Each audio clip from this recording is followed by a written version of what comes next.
Good, good afternoon, all of you. I am Nikita and I welcome you to this session CMAT Language Comprehension Marathon. Right, so today we will look at all the types of questions that can be asked in your English section, ranging from vocabulary to grammar to verbal logic. So we'll cover a bit of everything. Similarly, you have one more such session called Language Comprehension in one shot. We'll have it on the 8th, and again the idea will be to cover a variety of questions, different types of questions, different difficulty levels, right? So that's the agenda for today also. Right, good afternoon, John. I hope I'm clearly visible and audible to everybody. Okay, then we can begin with our session. So as you also must have seen the previous year papers by now, you know that vocabulary questions are asked in ample number, then grammar questions are asked in ample number, and lastly, there are some questions that can be from topics like parajumbles, sentence jumbles, fact inference judgment, although we haven't seen a fact inference judgment post 2018, right? Still, we'll practice one question today. So, these are the kinds of questions that all of you need to prepare for. Right. So, grammar, Kripa, we have had a number of grammar sessions. So, we've had two dedicated grammar sessions, right? And in the language comprehension sessions that we've had so far, I have always covered a bit of grammar for you, right? Over the next 2 days, my effort will be to cover verbal logic with you because, see, verbal reasoning is asked as part of the logical reasoning section. So, statement assumptions, statement conclusions, a bit of critical reasoning. So, I don't think that you have covered it because language comprehension does not ask those questions, and that's why students think that okay, let's prepare for English first. So, the idea will be to cover those questions over the next 2 days, right? Okay, so let's begin. And yes, here's your first question. So, the word that you've been given is presumptuous, and you have to read the instructions and answer this. You have to pick an alternative. Let's see which one you pick. Yes, see, we are again in MHCT also. The syllabus is what? The syllabus is the same. RC passages, you have vocabulary, you have grammar, and you have verbal logic. So, yes, whatever we are doing today will be helpful for you in MHCT also, right? Okay, okay. Hello, good afternoon. Those who are just joining us. What to do in the last 4 days for the language comprehension section. Reading comprehension, Madhuri. So I've had two separate sessions on reading comprehension. You can watch those. Right there, we have covered CMAT previous year papers. So from 2021 to I think 2019, I've covered a range of RC passages there. So have a look. Right today, I have not included RC passages because that kind of hampers the speed a little, right? I want the session to be a little speedy today, right? Okay, okay. Good afternoon, Mihir. Kripa says virtuoso. What about others?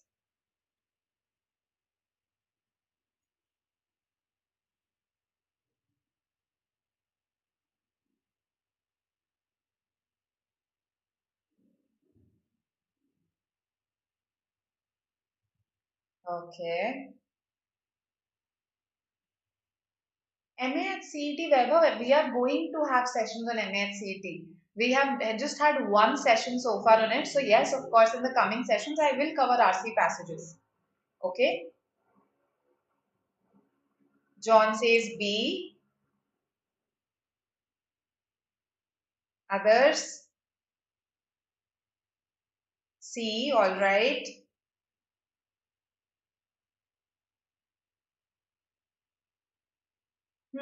So this is a moderate question. I understand that this is not an easy question, right? So B, C, that's what I'm getting. Okay. No one thinks A. I hope nobody is thinking A. From the context, we can eliminate it. Okay. So let's see. Here we have the words modest, virtuoso, dauntless, and sappirous, right? So now, what is sappirous? Yes, I think the other words we have still heard of, right? But sappirous is a new word for us, isn't it? So what do you think sapirus means? Yes, sap. Does it have anything to do with sap? Okay, so sapirus means something that is tasty, something that is flavorful. Okay, so here, of course, it does not fit at all, right? So I am eliminating this, I am rejecting this sapirus. Now I understand that we might not have known the meaning of this word, so we might not have been able to reject it, right? So let's see how to what extent can the context help me. While having lunch with the seniors of the family, the shy little boy did not talk for fear of being considered presumptuous. He felt that if he talked, he would be considered this word, presumptuous, right? So, can he be considered modest in that case if he talked? Modesty is when you again, when you are very humble about your achievements, when you understate your achievements, that's when you are being modest. But here he feared that people would consider him presumptuous. So of course he will not fear something positive. So modest is eliminated. Then okay, virtuoso, somebody who's an expert at a particular area, at a particular field. That person is a virtuoso, right? So here, does virtuoso fit? A lot of you have said B. Yes. This is the first question. Yes. Tell me something. Would they consider him a virtuoso, an expert in a particular field if he talked at the, let's say, dinner or at the meal? Moreover, virtuoso usually is used for artistic pursuits, right? If you are accomplished at a particular artistic field, that is when you're called a virtuoso. So it's a very specific word, so to say. So I don't think that B fits, right? So in case you knew the meaning of B accurately, you could have eliminated this also. Then we are left with C and D. So here, see, if we do not know the meaning of sapirus and we think that, okay, I haven't heard this word in this particular context, right? So what all we have heard is C, right? So C to an extent fits also that, okay, if he talks, he would be considered very bold, very audacious somehow, right? So dauntless is the answer here and not sapirus. Sapirus, now you know the meaning. It is flavorful, something that's very tasty, and it anyway does not fit here, right? So our answer is C, dauntless, courageous, bold, audacious. These are the meanings of the word. Okay, so use elimination. It will help you sometimes all the way, sometimes to a certain extent. And when you reach those two options, then see which one fits better. Okay, that's what we do. Okay, so Praveen, how do I learn? I read a lot, so reading helps me, okay, because I pick up a lot of words indirectly. So presumptuous, I know that okay, it's a word that people think means somebody who knows a lot of things in advance because people tend to relate it to presumption, right? Somehow the tab is a little okay. Presumption, it means okay when you assume something, right? You don't know it but you feel that okay, this is correct. That assumption is called your presumption, right? However, presumptuous does not have exactly this meaning. Presumptuous is somebody who is a little arrogant, who is a little rude, who does not behave in a manner that is expected, right? So who goes beyond the limits of acceptable behavior. That person is presumptuous. And again, how do I know this? By reading a lot of such words about a lot of characters in novels who happen to be presumptuous. So reading is one thing that helps a lot. What is daunting? See, dauntless, somebody who is fearless. A daunting task. A daunting task would be a task that makes you fearful of something, that makes you afraid of something. That would be a daunting task, right? So these are the meanings of these words. I hope it is clear to you. Okay, all right. So dauntless is fearless. I hope everybody is clear with it and we can proceed to the next question. So this was a contextual vocabulary question. Now let's see an analogy question. These are asked in the English section, although they do make use of your logic also. So let me see what you mark as the answer for this one. Yes. Meanwhile, let me figure out what's wrong with this pen tab.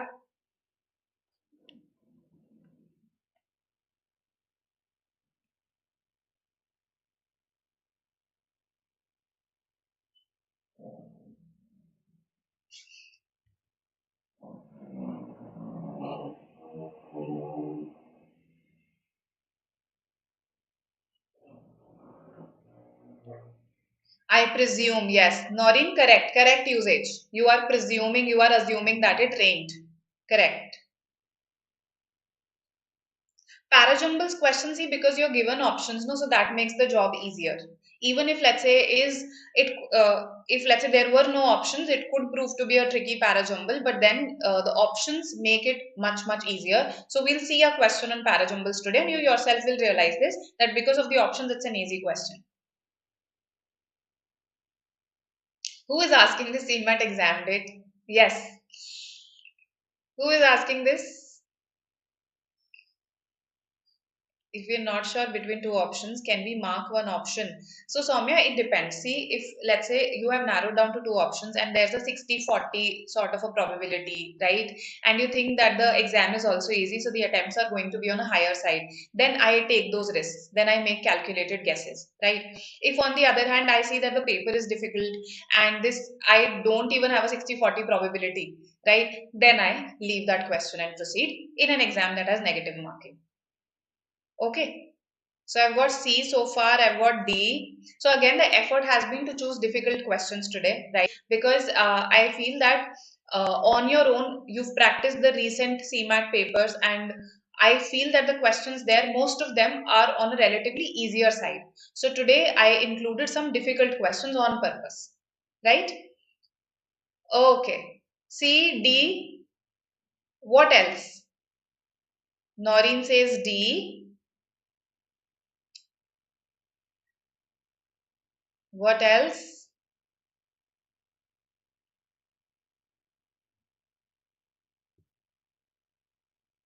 Okay, so let's see what the answer should be. Is it C or is it D? Hector is to dash, foil is to thwart. So now again, you ask me, from where do I learn a lot of words? So reading stories, listening to stories, that helps. So Hector was a warrior in Greek mythology. Okay, it was the name of a warrior. Now, over the years, this word acquired a negative connotation. How? Because in the 19th century London, there was a gang that was called the Hector Gang. Why? I mean, because they were, of course, very brawny. They were very physically strong. That was the case. But they used to bully people. So, because of that, the word acquired a negative connotation, and hector today means a bully, or to hector someone is to bully someone. To hector is to bully. Okay, so it has acquired a negative connotation. Now, foil, they foiled the attempts of the enemy, they foiled the enemy's attack. Now, again, I didn't really look up the dictionary to learn the meaning of foil. It is in this context that I have read this word. They foiled the enemy's attack, right? They thwarted. Again, to thwart is to stop something right there. Okay, to nip it, that is to thwart. So foil, to stop, thwart, to stop, right? Synonyms, I am looking for synonyms here, right? So hector means to bully someone, so ruin cannot be the answer. Yes, ruin cannot be the answer. Shun, to shun something, to condemn something, right? To in a way boycott that thing, that is to shun. Again, not related to the meaning of hector. Clinch, he clinched the deal. This is the context in which I have read this word. He clinched that deal. Pardon my handwriting today, some issue, minor issue with the pen tab, right? He clinched the deal, so he grabbed the deal, right? He got hold of the deal. To grab, that is one of the meanings of clinch. So, what are we left with? We are left with bait. What does it mean to bait someone? Stop unnecessarily baiting her. It's her first day at school. Why are you baiting her? Yes? So, basically, when you harass someone, when you bully someone, that is one of the meanings of baiting someone, right? And that's why it fits with Hector. The answer is D, Delhi, beat. Okay? Make sense? Everybody?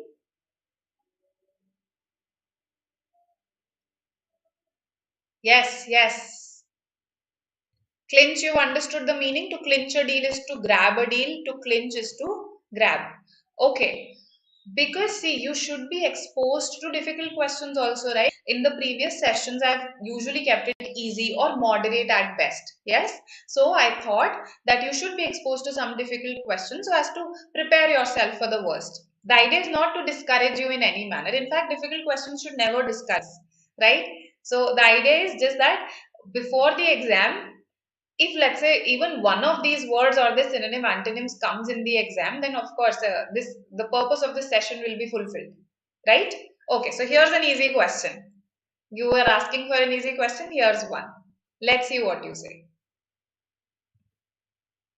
To bait someone is to bully them, harass them. To, in fact, bait is actually a trap that you lay for an animal so as to catch him or her. So, in a way, you are trapping that person by harassing that person. That's the idea.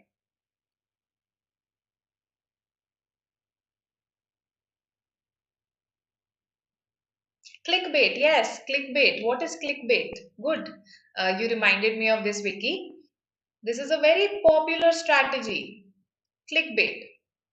So the other day I came across this video that said I secured 100% in cat, right? And this was a student whom I had been following. So I clicked on that, and then the 2 seconds into the he says, that was just a clickbait. I haven't secured 100%. If you want to watch ahead, you can. Otherwise, you can switch. Close the video. So this is clickbait. You're baiting the other person to click into on that video. Yes, lure. You're luring that person. Correct, correct. It's a trap that is laid to lure the other person. C, all right.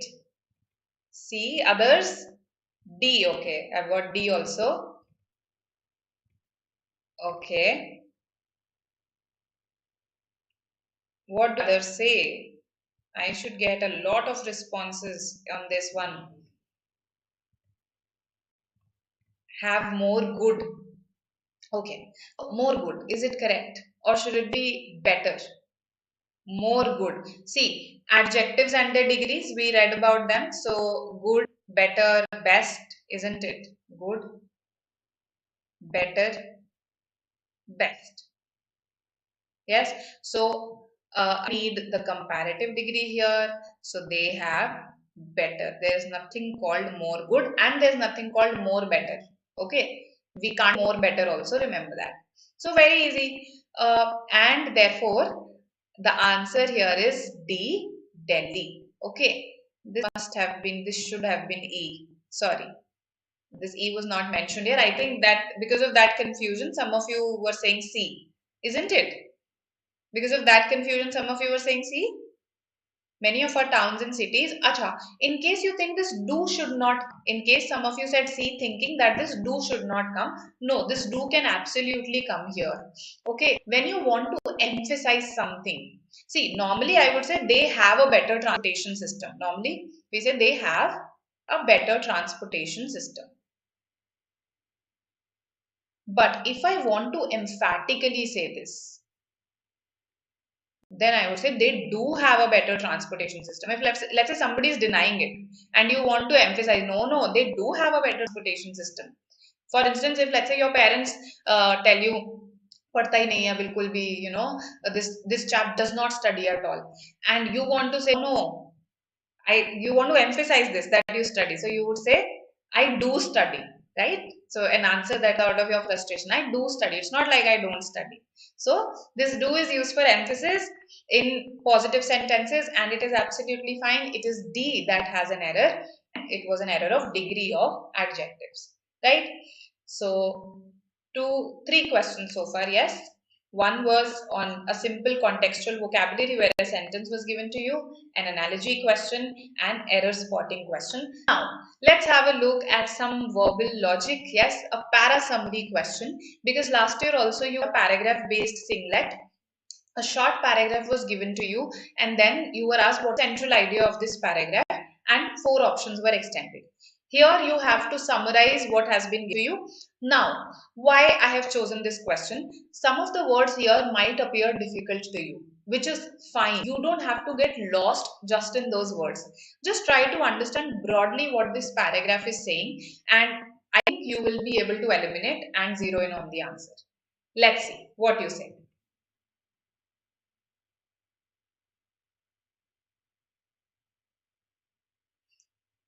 Okay, okay, okay. Um, what is unfortunate in this? A good question. I think we need more context for that to find out what was the unfortunate fact. Probably the author wanted to say, see, such bad development, such bad level of development of a city would be acceptable when, let's say, the other cities were also like this. But unfortunately, a lot of our other cities do have better transportation system. So that is the unfortunate fact, that despite so many of our other cities having, their cities and towns better transportation system, this one is still so far behind. That perhaps is the unfortunate fact here. Okay, good question. I've got two responses also. Good. Others?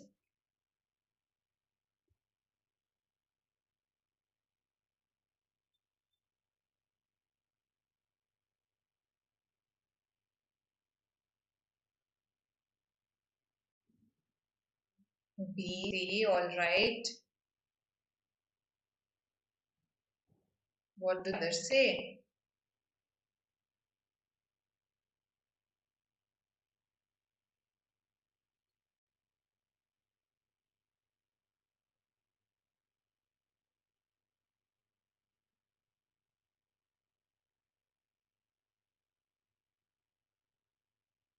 Okay. B, D, C, what I've got. Three different responses. Others, what do you say? Come on. D, all right. I hope I'm not hurrying you in any manner. That's not the goal. B, all right. B, okay.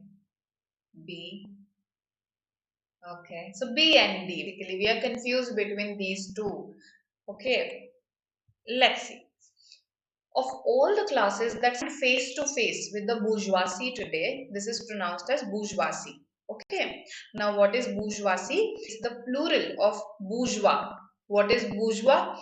It is pronounced like this. Okay. So, bourgeoisie is a plural for this term bourgeois. Just delete the IE, that would be the singular. It means the owner business class. People who are the owners of resources of production. So, owners of factories, owners of machines, they are the bourgeois. In a plural sense, they are the bourgeoisie, right? And the word has acquired a negative connotation because class is believed to be a very materialistic class who are just concerned with materialism, collecting material things, after profit maximization, this class. The proletariat is the labor class, the laborers, the workers, right? Collectively called the proletariat. Karl Marx widely used these terms in his manifesto, right, the Communist Manifesto, and these terms from then have become very popular, right? Bourgeoisie, proletariat. So, B, D, A, all right. So basically, we are trying to say is that of all the classes that stand face to face with the middle class today, the labor class alone is a really revolutionary class. It's a revolutionary class. It's not a reactionary class. There's a difference. The other classes decay and finally disappear in the face of modern industry.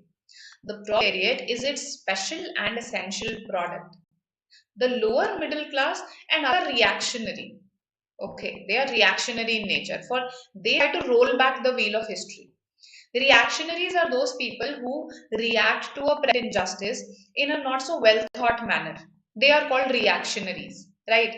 So here also calling this lower middle class and other classes as reactionary because they are trying to go back in history, which is not possible, right? They are trying to roll back the wheel of history.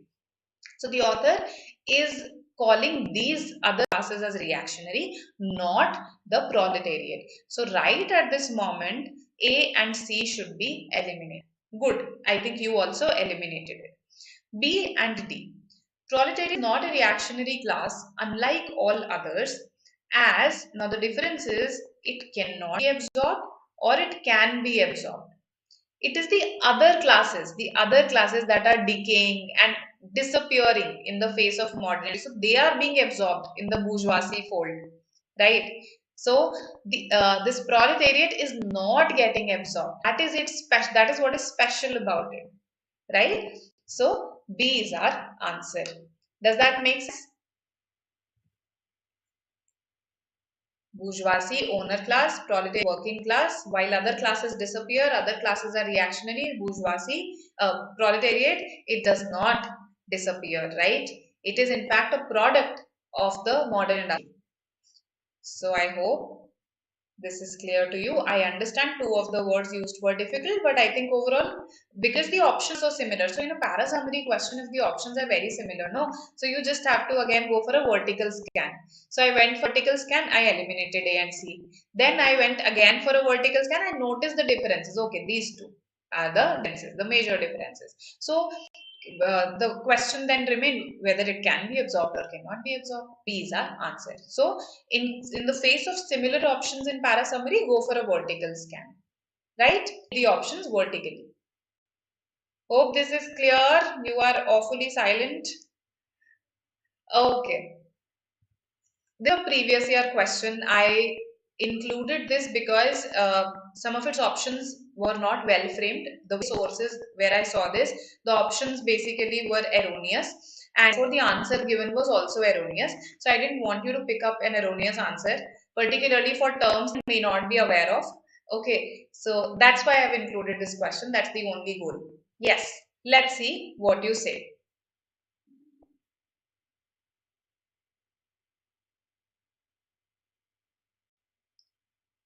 In the cycle. No, basically, what we are saying is face to face with the bourgeoisie. So, if something is face to face, that means they are in a way challenging bourgeoisie, right? Also, we are saying that it does not decay in a way, right? So, it's not shown to be something that is subordinate or a part of the cycle. Okay, Vicky. Abhiram, see, we cannot say that they'll not be asked. I can say that, right? If I look at the question that was asked previous year, that was a very simple paragraph. That was also on policy and governance only, but very simple words it had used. However, you never know what kind of words they ask. Okay, maybe they make vocabulary difficult this year. They make innovation and entrepreneurship very easy this year because it's being introduced for the first, it's being made compulsory for the first time. So I can't comment on these aspects. I am just preparing you for the worst. Okay. C, B, all right. I've got two B's and two C's. Who will break the tie? Okay. C, Mihir has broken it. Others. Okay, and there's a tie. Let's see what the others say.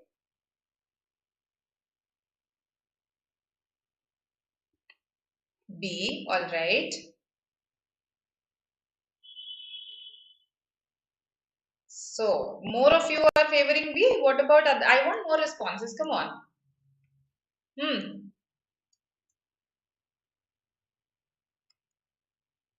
Yes, responses needed. Okay, A, all right. I've got one A also now. B and C again. All right. So let's see. I think I've got enough responses now. Um, when I looked at this question, I think eagles was the one that I was very sure of. That okay, a group of eagles. What is it called? It is called a convocation, right? So because the others are not very common birds and animals. Ferrets, yes, still I have heard of. Herons, I've heard. So I've heard of these birds, but what is their group called? Right? That was something that was challenging. So eagles, a group of eagles is called a convocation. I knew about this. So on that basis, I am able to eliminate just one option, right? Now I again went to options. I eliminated through the options. So I realized that C and D have different options, right? Have different numbers in all the options. So if I figure out either C or D, I am done. I am through, right? So I recalled, okay, because I had heard of ferrets. Ferrets, they look like mice to me, right? And I have read about them, right? So siege, no, it's not that hostile a term. Bird, I have not seen this being used for ferrets as such, right? Charm, no, again, charm because honestly speaking, one, I hadn't heard it in the context of ferrets. Second, this hunch was there that ferrets are not very charming creatures, so I think their group will not be called a charm. That was just my hunch. See, now I'm operating on my instinct. So, in my opinion, C should be one, a business of ferrets, right? Why? Why do I think that it should be a business? So, the word ferret is also used as a verb. It's also used as a verb. She ferreted out that information from him. So when you search, investigate thoroughly, and you cull some information, you pull out some information, that is called ferreting. Ferret for information. Okay, that means hunting for information, right? She ferreted out the truth. That उसने बहुत ही गोड करके, बहुत investigate करके truth निकाल ही लिया. So that's why I felt that business suits with ferrets better than these terms, and I marked B as the answer. Fortunately, this was correct for me, but yes, I did operate a bit on my instinct in this question. Okay, I'll not lie about this.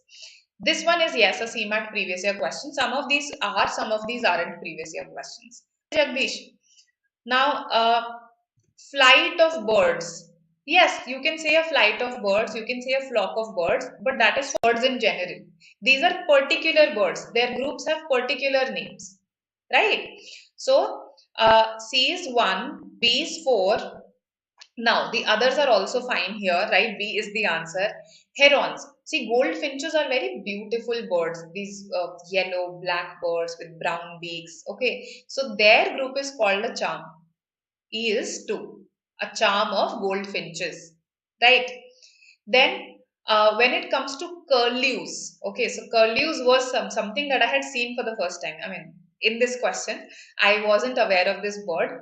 So, a herd of curlews, a herd of curlews, somehow very unimaginative name for their group, a herd of curlews, right?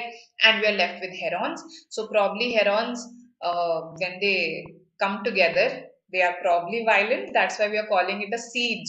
To lay siege to a place is to surround it in an attack in hostile situations. That is to lay siege to a place, right? So herons, a group of herons is called a siege.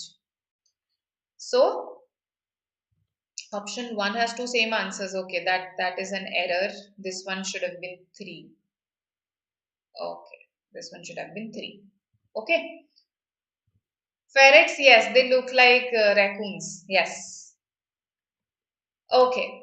So, I hope you'll be able to remember these, right? A group of eagles is called a convocation. Somehow, eagles are thought to be very knowledgeable, scholarly birds, right? When it comes to their collective noun. So, convocation of eagles.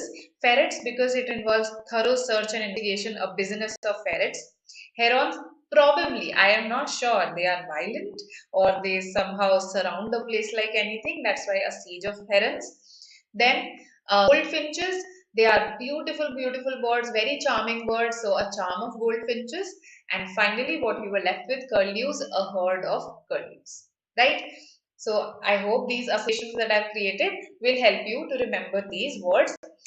This is more of a general knowledge question, if you ask me, than let's say a vocabulary or a grammar question, right? And the idea was just to tell you what the correct answer is so that you don't learn the incorrect collective nouns. That was the only idea. Okay. Now, sentence correction for you. Again, an easy question. Let me see what you say. Yes.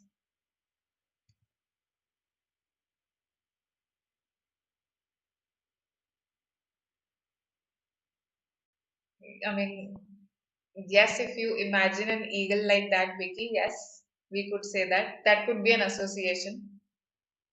Where are goldfinches found? That I'll also have to check. I've just seen their pictures.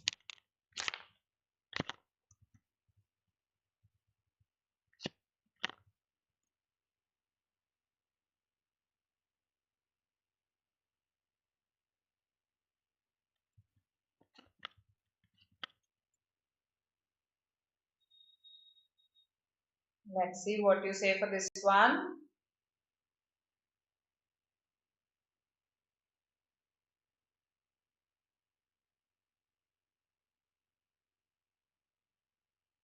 Europe, North Africa, and Western and Central Asia. That is where goldfinches are found. Right. D. Okay. Everybody. Okay, I've got an A also. D. All right.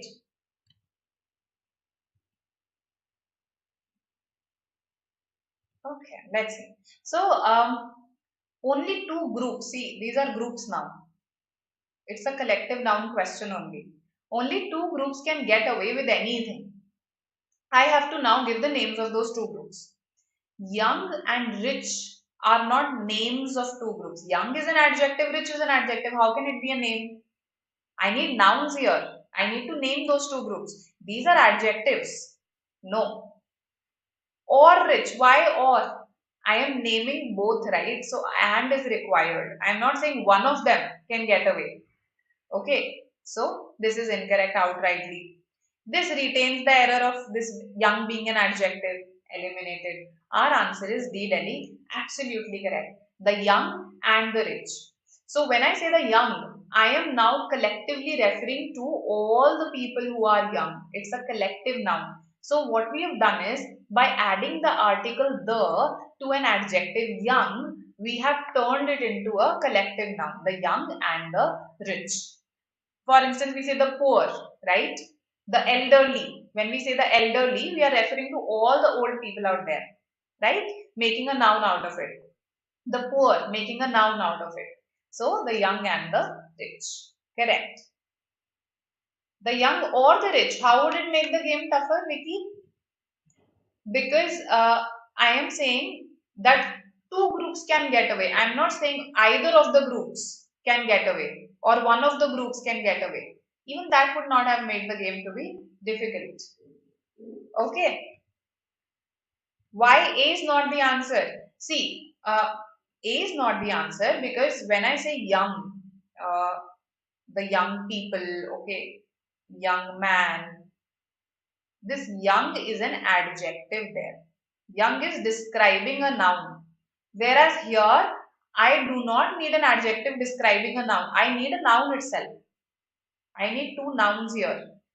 Which are those two groups? What are the names of those two groups? That's what you like. So this does not fit. Okay. So what we do is in grammar, sometimes the adjectives are turned into nouns by putting the definite article the before them. So when I say the young, now I am referring to, I am naming, in a way, it's a collective noun for all the young people out there. The young, the rich, the poor, right? The elderly. So that is why the is required. Hope this makes sense. Muskan? B, D, all right. Achha, so I have addressed this. Okay, okay, correct. Let's go to the next one now. Okay, so our team has also said this a number of times. In case you are finding value in the session, please go and press the like button, right? And any queries that you have, you can always comment them in the comment section. So one student, Ankit Raj, if you are here in the session, one student mentioned this that they want to practice questions on order pair statement. I didn't quite understand what you mean by order pair statement. So I have commented there to mention the question type. Basically, could you give me an example of that question and then we can discuss that, right? Okay. Now, let's have a look at fact, inference, judgment. So, as I said that I saw it last in the CMAT 2018 exam, not in 1920-21. Okay, but it has come in the past year, so we will practice this. Yes, and you have to tell me what is the nature of these statements. I think if you've attended the previous sessions, you know what facts are, you know what inferences are, and you know what judgments are. So I will explain this, but I want to hear your answers first. Right? What is the answer in your opinion?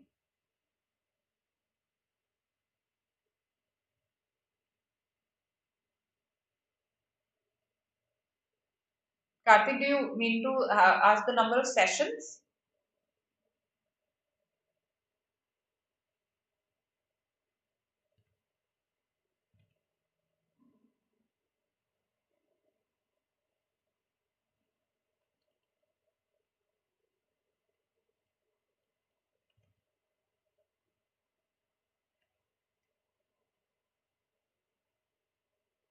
Yes. What do you say?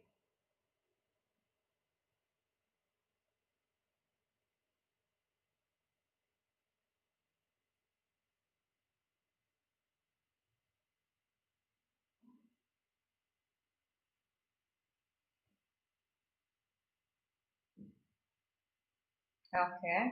Three. All right. Others. John says three.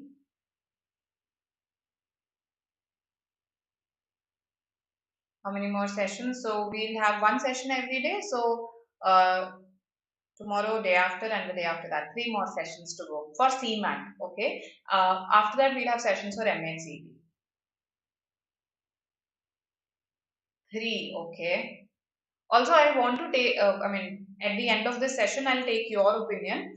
Uh, what do you want? Do you want a verbal reasoning, verbal logic session to take place, or do you want vocabulary, grammar? Do you want mixed sessions? Right? We can discuss that.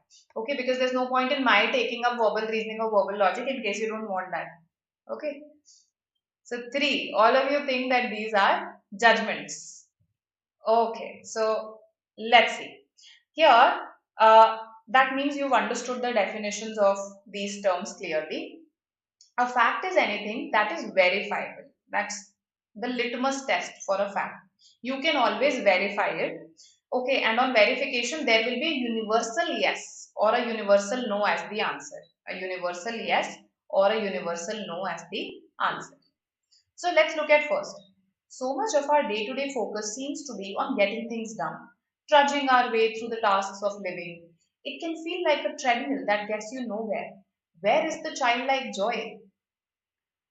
If you go to verify this, okay, so much of our focus seems to be on getting things done, trudging our way through the tasks of living. Is it in the nature of something that's verifiable? Some of the people will say, yes, yes, this is true. Some people will say, no, no, that's not true. I do a lot of creative tasks every day, right? So there will never be a universal yes or no on this. This cannot be a fact. Now, what is an inference? In an inference, you draw a conclusion. Now, this conclusion can be an opinion also. No harm in giving an opinion. But this conclusion, this opinion, what is it based on? It is based on some logical facts, logical reasons. Basically, facts तो logical ही होंगे. It is based on logical facts. Yes. Why am I saying logical? I'll tell you. It is based on some facts or on some logical reasons. If we get such conclusions, they are inferences. Why did I say logical facts? Because the facts have to be related to the conclusion that you are making. If let's say I give you a fact about a table and give a conclusion about a chair, that is not going to fit, right? The premise conclusion relationship, the reasoning here is not logically sound, right?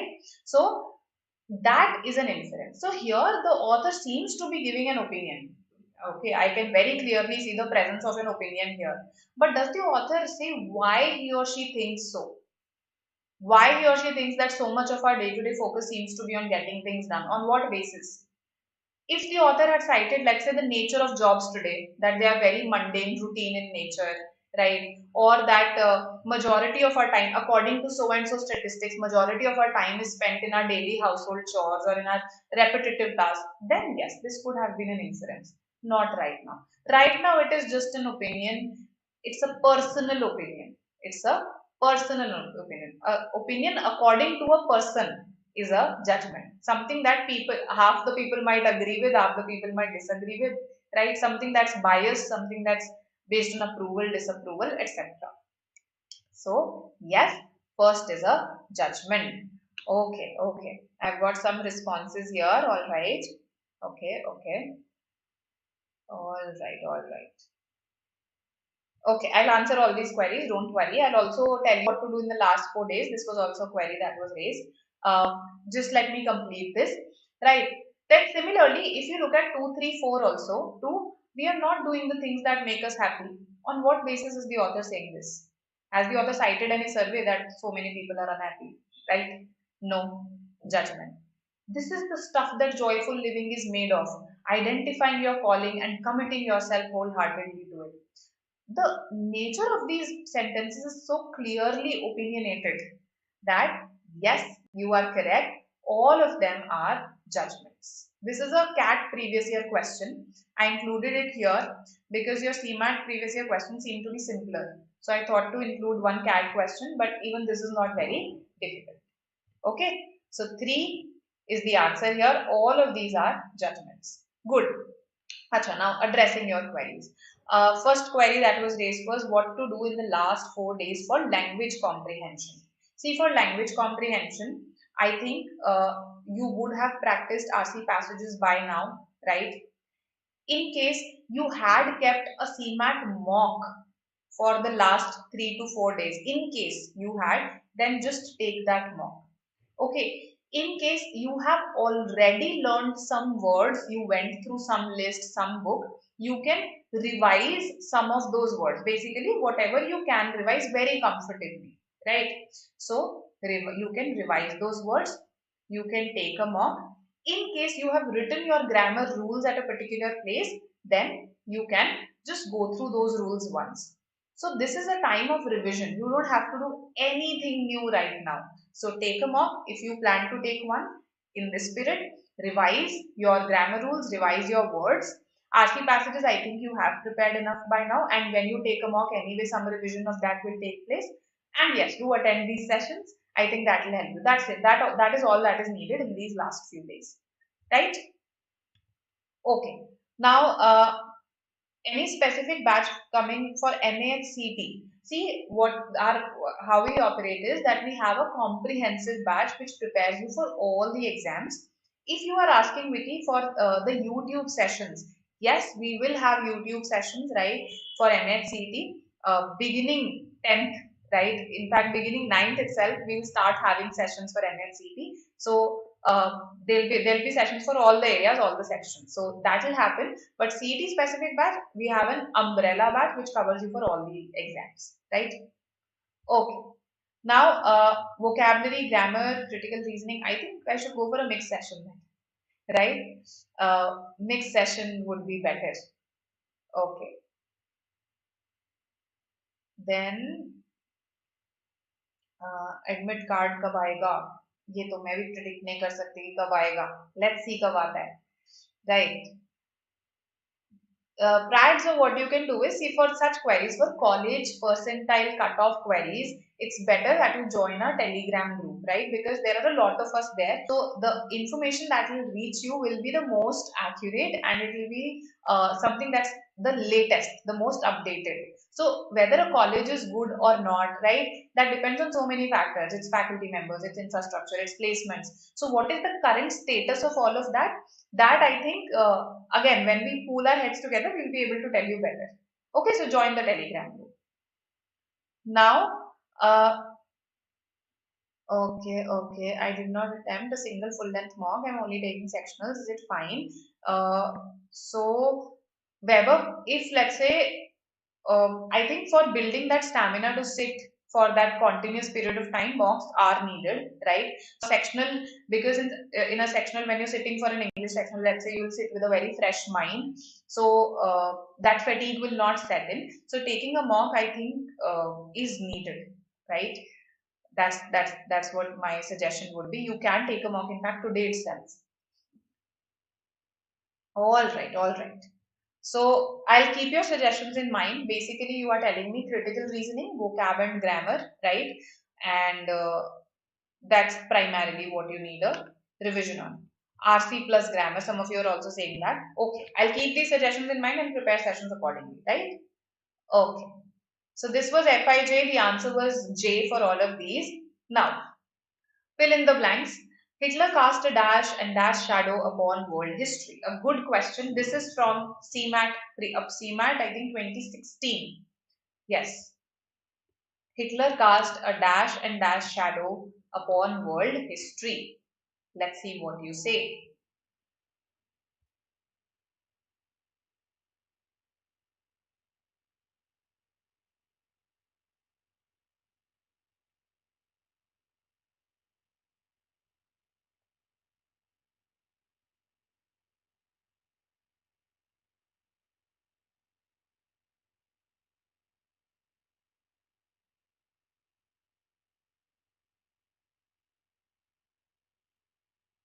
Hmm. Okay. Okay. C. A lot of you say okay. A. Okay. A good question. This one. C. A. All right.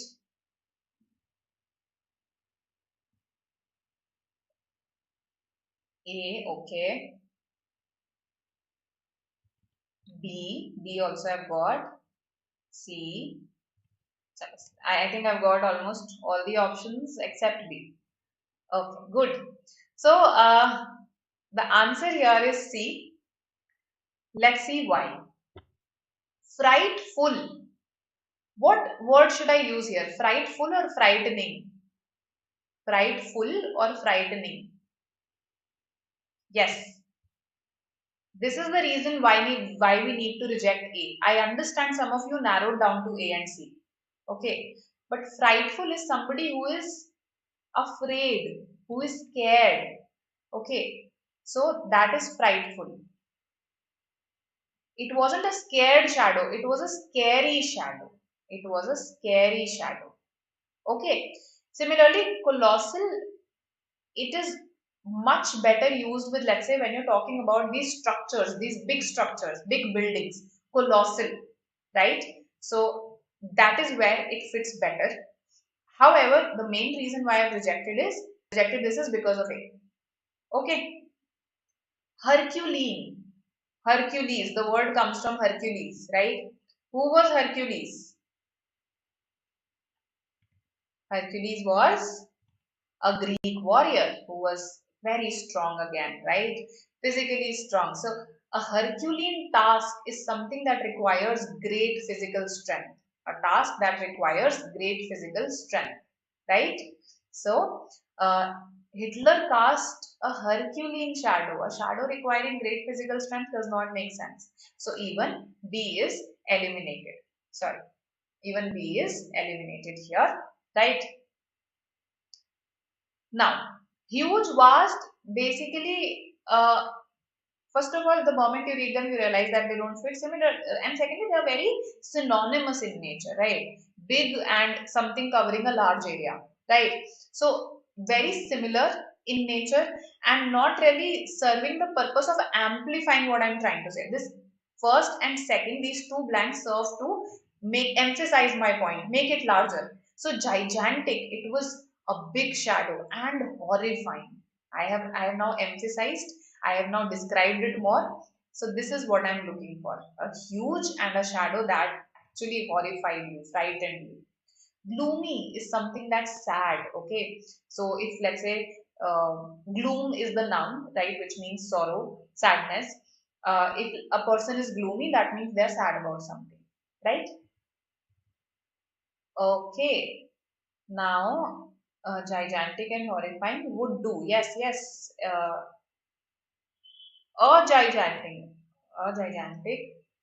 and a horrifying shadow. No, that would not do. Okay, a good question. See, we repeat articles when we are talking about two different things. When we are talking about two different things. For instance, I have a black and a white car. I have a black and a white car. That means I have two cars, not one car. right? So if you repeat this that would be talking about two different kinds of things. Okay, one is gigantic, one is horrifying. So we'll not repeat it. Gloomy is not horrifying. Gloomy is sad, Vicky. Gloomy is not scary. Horrifying is scary. Okay, so C is our answer here. I hope this is clear. I included this question because technically speaking, when you read this for the first time, fine. Some students eliminate D. Some even think D does not fit, but students do get confused between A and C, right? That's why I included this. Contextual vocabulary, you have to understand what exactly is being asked in the sentence. Now, uh, what I gathered from that student's query of order pair statement was perhaps that the student was talking about common confusables. That was my interpretation. I may be wrong, right? Because here you do have a pair, you do have to order them, there are statements. So that's what I thought of it. Now, let's see what you say for this question. You have to choose the correct word that fits in this sentence and then give me the correct order here. Yes. In solution, B is given as the answer. That is wrong. A Herculean and a gloomy shadow. A gigantic and horrifying shadow. That should fit better. Hmm. Was it a gloomy shadow? Let me think on this. I think C is a better answer choice because Herculean would again mean something requiring great physical strength. That's the primary meaning. Herculean can also mean large, right? So in that sense, B can fit, but I think C is a better choice. Still, let me think on this. I'll tell you by the end of the session, right? Right now, for now, the answer is C. Yes.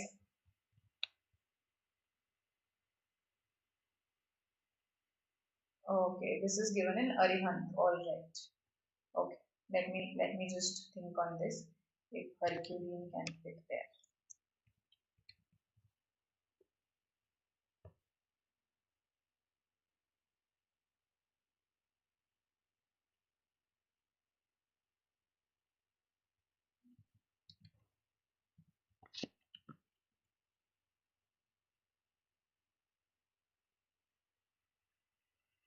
Okay, meanwhile, you tell me what should be the answer for this.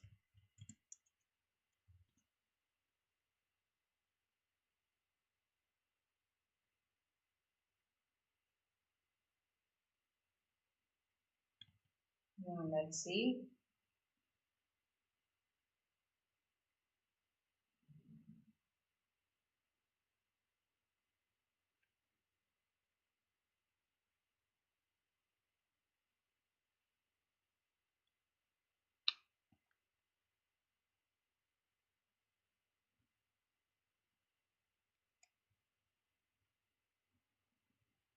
So I've got two responses so far, D and C.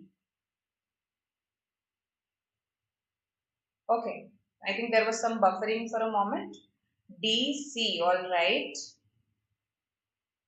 All right, others. C primarily, that's what I'm getting. Others, yes. So one or two sentences here are easy, right? Take the help of those sentences and then accordingly answer this, right? So I think the easiest one for me was 3. Okay, and 2 also was easy for me. So based on 2 and 3, let's see if we can answer this question. Sorry, 2 and 3 here, not there. So the victim was brought to the room in a wheelchair under heavy sedation, okay, or sedition. He was definitely given sedatives. Sedatives. These are sleep-inducing drugs, right? Sedatives, medicines, sleep-inducing medicine. So of course, B is the one that fits. So in the second blank, it's B that fits. That does not help me a lot, right? Um, Coming to 3, sedition. Yes, first of all, what is sedition? I think we discussed this. Sedition. What is sedition? Sedition is saying something or doing something that undermines the government, undermines the state, undermines the established authority in your country. That is an act of sedition, right?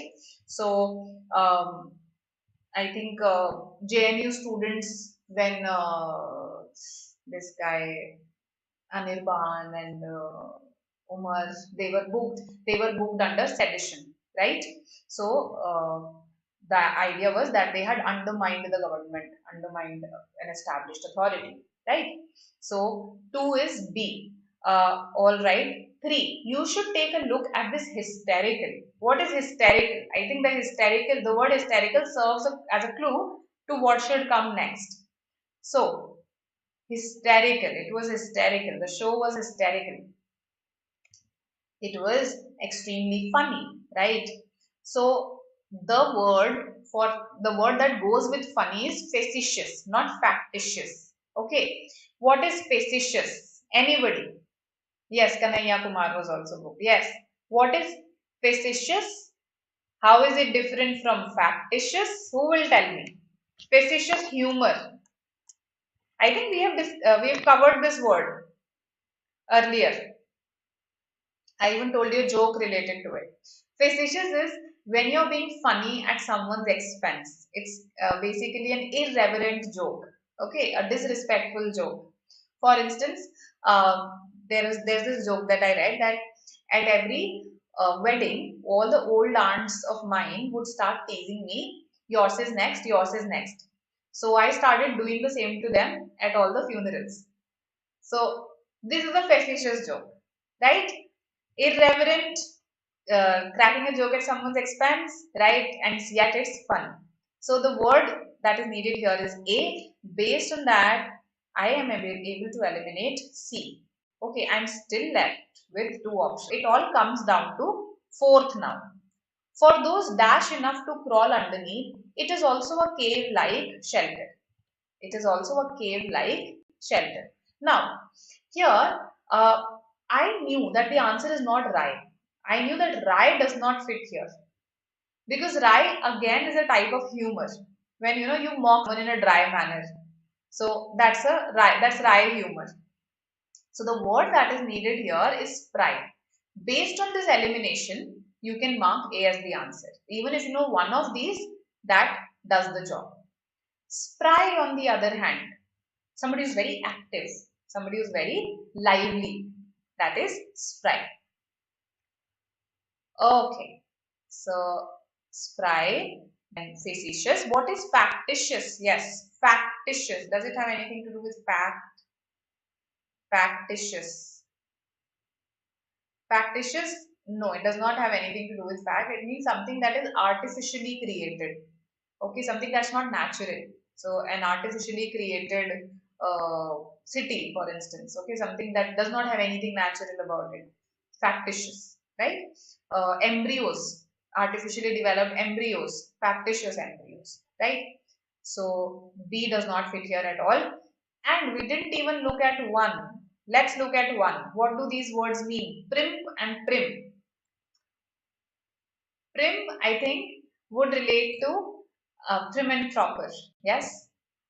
Prim and proper, you must have heard it in this context. Please change your specs. Okay. What's wrong with my specs? Is the light getting reflected off them? That's saying that. Prim and proper. That happens with every specs, by the way. So, prim is somebody who's very concerned with what is the appropriate, proper behavior or proper way of doing things. Such a person is called prim. Okay, there are people who are very fastidious, very concerned with even the minor details of how things should be. This is how it should be kept. This is how you should behave. Such people are prim. Okay, so my sisters wanted to prim for the date. Does not fit. B does not fit. Primp me up. Primp is to dress very carefully. Okay, to wear ornaments very carefully, to comb your hair very carefully, make a hairstyle very carefully. So basically, when you pay attention to becoming attractive, that is called primping up, right? So primp is the word is needed here. Okay, A. So prim, sedation, facetious, not factitious, and spry. These were the words that were needed here. Okay, all right. So this was common. This is what I call common confusables. Okay, because these words can be confused with each other. Okay, a very easy question. Now, tell me what the answer should be here. Yes. What should be the answer for this one? ITS, IT apostrophe S. What is the use of itself? That is what we are asking you here.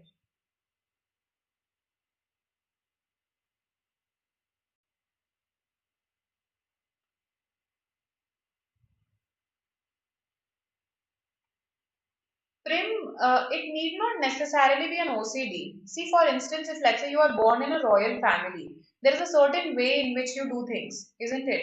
You are taught certain manners right from childhood. Then you become very particular about them. So it's not related necessarily related to OCD. Okay.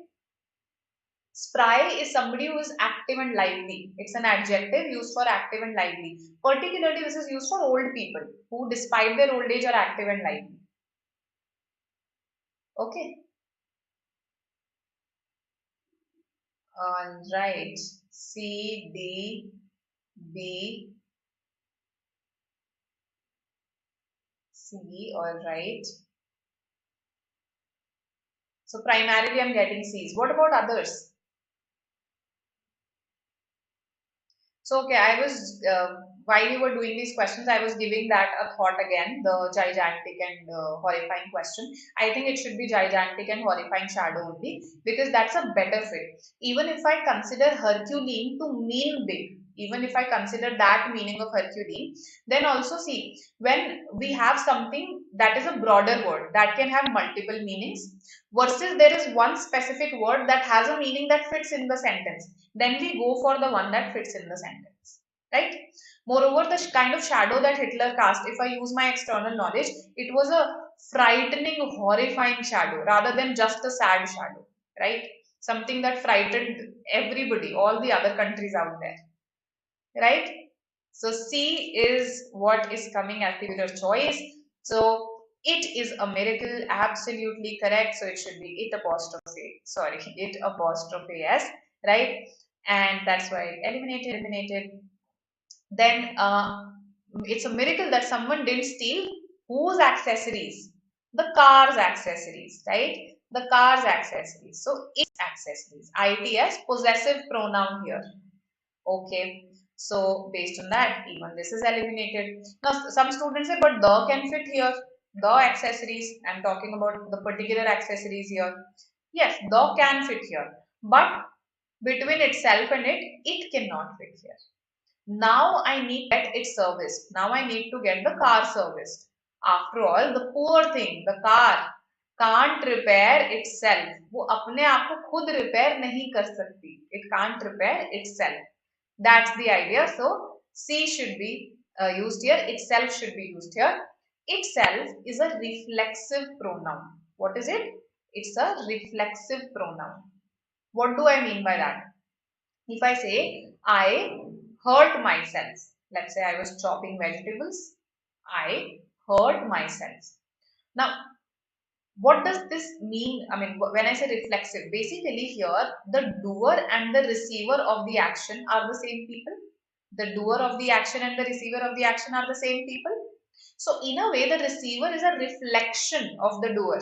It's a mirror image. It's the receiver is a reflection of the doer. Hence, we call it a reflexive pronoun. Okay. So I cannot say I heard me. If the doer and the receiver are the same, I cannot use the normal object pronoun. No, I have to use myself. She loves herself. Okay. So she is the one who is loving and she is the one who is being loved. So she loves herself. The car can't repair itself. C is the answer. Right? Perfect. So C is the answer. Now, I hope the usage of all of these is clear to us for once and for all. It apostrophe S, ITS. It apostrophe S means it is, and it can also mean it has. It can also mean it has in an informal context.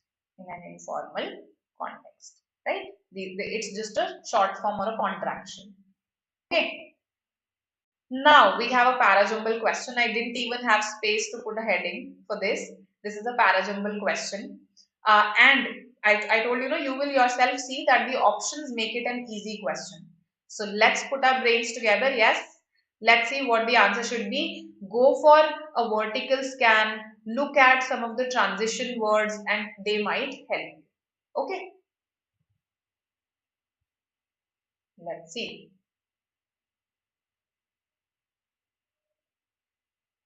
Yes, Manu, absolutely correct. I myself heard him. That is an emphatic usage of the pronoun. Yes, I'll explain that also to everybody. Why the answer is C, Divyanshi. Okay, we'll go back to that question. Let's complete this. Complete this parajumble and we'll go back.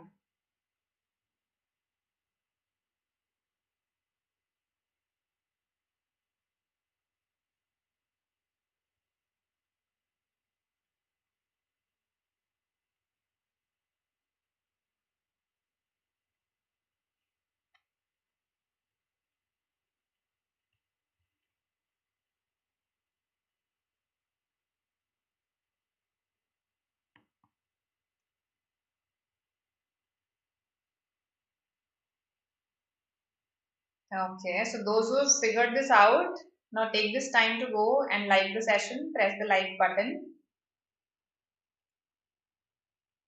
All right, Dipali is saying B, Renu is saying B.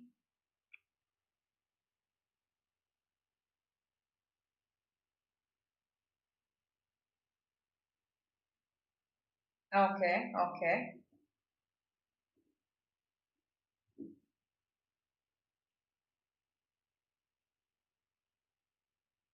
Okay, so quite a few first thing B, right? Although I was expecting more responses, let's see what the answer should be. So this one gives us some facts here, some details about what happened during the first 4 decades of our independence. Our exports of manufactured goods grew at an annual rate of 0.1% until 1985. As a result, India's share of world trade fell by 4/5 annual or 4/5 annually. Okay, I don't think we need this, or 80% from 1947 to 1987. Okay, so our ideas. This is a consequence of something. For years, India seemed perversely proud. Perversely, when you do something that is not expected of you. India seemed perversely proud of its declining foreign trade. Don't you think that C acts as an introduction to what is explained in A? A explains that, gives the details. No, how was it declining? It gives us some statistics. So C and A form a pair. Now, once I realized that, I actually figure out the answer itself. But just to be sure, I'll also look at the other sentences. This was perhaps understandable. What was understandable? The fact that we were proud of our declining trade. This was perhaps understandable in the post colonial context because India's closed and statistic economic policies, I think it should be static here, but that was what was given in the question. Because India's closed and statistic economic policies were principally a political and cultural reaction to British imperialism. So basically, what all policies we were making, they were motivated more by political and cultural concerns, right? They were a reaction to British imperialism. So C, A, and then B. Now E is explaining why, what kind of a reaction, why was this reaction needed, what kind of a reaction was it. After all, the East India Company had come to trade and stayed on to rule.